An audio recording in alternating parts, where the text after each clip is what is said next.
Hi friends, online business அப்படின்னாலே நிறைய இஷ்யூஸை நம்ம ஃபேஸ் பண்ணணும், நிறைய சேலஞ்சஸை நம்ம ஃபேஸ் பண்ணணும். அதில் one of the main challenge பார்த்திங்கன்னா ஆன்லைன் பேமெண்ட் பண்ணுறது தான். அதில் ஒன்ஸ் பேமெண்ட் பண்ணிட்டாங்க அப்படின்னு சொல்லிட்டு அதுக்கப்புறம் நம்ம ரிசீவ் பண்ணி பார்க்குறது அதெல்லாமே ஒரு இஷ்யூ இருந்தாலும் இப்போ ஒரு புது ஸ்கேம் ஒன்று நடந்துகிட்ருக்கு. அதை பற்றி தான் இன்றைக்கி வீடியோவில் எலாபரேட்டாக பார்க்க போகிறோம். ஆக்சுவலாக 2 நாள் முன்னாடி ஒரு கஸ்டமர் எங்ககிட்ட பெங்களூரில் stationery items for kids birthday கேட்டிருந்தாங்க. நாங்களும் ஷேர் பண்ணியிருந்தோம். யூஸ்வலாக அதுவே கொஞ்சம் அப்நார்மலாக இருந்தது. என்ன அப்படின்னா, நிஜமாலே வாங்குறவங்க நிறைய டிசைன்ஸ் கேட்பாங்க. இதை விட இன்னும் நிறைய இருக்கா, டிஃப்ரெண்ட் டிசைன்ஸ் அனுப்புங்க அப்படின்னு சொல்லி கேட்டுகிட்டே இருப்பாங்க. பட் இவங்க நான் போஸ்ட் பண்ண ஃபஸ்ட்டு ஒரு 10 ஃபோட்டோஸ்லேயே ஒரு காம்போ எடுத்து எனக்கு இந்த காம்போ வேணும், சம் ஐட்டம்ஸ் வேணும் அப்படின்னு சொல்லியிருந்தாங்க. ஸோ டோட்டலாக பார்த்தீங்கன்னா 850 ருபீஸ் வந்தது. சரி, ஓகே அப்படின்னு சொல்லி நாங்களும் ஓகே, நீங்கள் எங்களுக்கு ஆன்லைன் பேமெண்ட் பண்ணுங்கள், நாங்கள் அனுப்பிச்சிடுறோம் அப்படின்னு சொல்லிட்டோம். ஸோ ஒன்ஸ் சொல்லி ஒரு 5 மினிட்ஸ்லேயே உடனே ஒரு ஸ்க்ரீன்ஷாட் வந்தது. என்னன்னு பார்க்கும்போது 850க்கு தெரியாமல் 8850 அனுப்பிச்சிட்டேன் மேடம், உடனே 8000 கொஞ்சம் சென்ட் பேக் பண்ணுங்க, திருப்பி எங்களுக்கு அனுப்புங்க அப்படின்னு சொன்னாங்க. எங்களுக்கு ரொம்ப பயமாக போச்சு. ஏன் 8850யா அப்படின்னு சொல்லிட்டு நானும் பார்த்துட்டு உடனே நான் அனுப்ப போயிட்டேன். ஐயோ, 8000 எக்ஸ்ட்ரா அனுப்பிச்சிட்டாங்களே அப்படின்னு சொல்லிட்டு அதுக்கப்புறம் பார்க்கும்போது உடனே எனக்கு சடனாக தோணுச்சு எதுக்கு.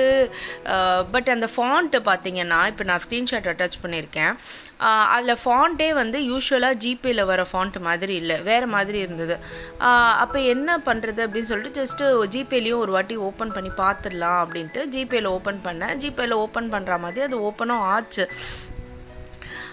ஸோ சென்ட் ஆயிருக்கு போல இருக்குன்னு. அதுக்கப்புறம் நான் அந்த அமௌண்ட்டை கிளிக் பண்ணுறேன். அப்போ தான் எனக்கு நோட்டீஸ் பண்ணேன் அது ஓப்பனே ஆகலை, அது அப்படியே தான் நிற்குது. அதுக்கப்புறம் சரி அக்கௌண்ட்டில் ஒரு வாட்டி செக் பண்ணிக்கலாம் அப்படின்ட்டு அக்கௌண்ட்டில் செக் பண்ணுறேன். அப்போ தான் கரெக்டான விஷயம் தெரியுது. ஏன்னா அவங்க நம்மளை சீட் பண்ணியிருக்காங்க அண்ட் அவங்க அமௌண்ட்டெல்லாம் எதுவுமே அனுப்பலை. அதுவும் அவங்க ஃபஸ்ட்லேருந்தே ஹிந்தி அண்ட் இங்கிலீஷ் மாற்றி மாற்றி பேசிகிட்டு இருந்தாங்க. அப்புறம் நான் கால் பண்ணிவிட்டு இங்கிலீஷில் பேசிட்டு இந்த நம்பர் அமௌண்ட்லேயே வரவே இல்லை, அக்கௌண்ட்டில் ரிஃப்ளெக்டும் ஆகலை, உண்மையை சொல்லுங்கள் அப்படின்னு சொன்னோன்னே உடனே ஃபோனை வச்சுட்டு போயிட்டாங்க. அதுக்கப்புறம் திருப்பி ட்ரை பண்ணேன், ஸ்விட்ச் ஆஃப்னே வந்துடுச்சு. ஸோ இந்த மாதிரி ஸ்கேம் இப்போ நல்ல வேளை நான் பார்த்தேன். அப்படி இல்லை அப்படின்னா நான் கொஞ்சம் கூட யோசிக்காமல் 8000 நான் அவங்களுக்கு அனுப்ப வேண்டியிருக்கும். ஸ்மால் பிஸ்னஸ் அப்படின்றது நிறைய ப்ராப்ளமை தாண்டி தான் நம்ம பண்ணிகிட்ருக்கோம், சேலஞ்சஸை ஃபேஸ் பண்ணுறோம். பட் இந்த மாதிரி ஸ்கேமர்ஸ் கிட்டேருந்து எப்படி தான் நம்ம இது பண்ணுறது அப்படின்றதே எனக்கு தெரியல. இந்த மாதிரி ஸ்கேமர்ஸ் கிட்டேருந்து எப்படி நம்மளை காப்பாற்றிக்கணும்னே தெரியல. ஏமாறுறவங்க இருக்கிற வரைக்கும் ஏமாத்துறவங்க இருந்துட்டு தான் இருப்பாங்க, அது கரெக்டு தான். பட் இந்த மாதிரி புது புது டெக்னிக்காக ஃபாலோ பண்ணால் நம்ம என்ன தான் பண்ணுறது? இதை பற்றி நீங்கள் என்ன நினைக்கிறீங்கன்றத கமெண்ட்டில் சொல்லுங்கள். பட் நிஜமாலே பிஸ்னஸ்க்கு, இந்த மாதிரி ஸ்மால் பிஸ்னஸ்க்கு, ஆன்லைன் பிஸ்னஸ்க்கு சப்போர்ட் பண்ணுறவங்க நிறைய பேர் இருக்க தான் செய்கிறாங்க. அதை கண்டிப்பாக சொல்லி ஆகணும். அதுக்கு நடுவில் இந்த மாதிரி ஆளுங்களும் இருக்காங்க. இதுலேருந்து ஃபேஸ் பண்ணி வர்றது தானே பெரிய சேலஞ்சே. நீங்கள் என்ன நினைக்கிறீங்கன்றத கமெண்ட்டில் சொல்லுங்கள். தேங்க்யூ.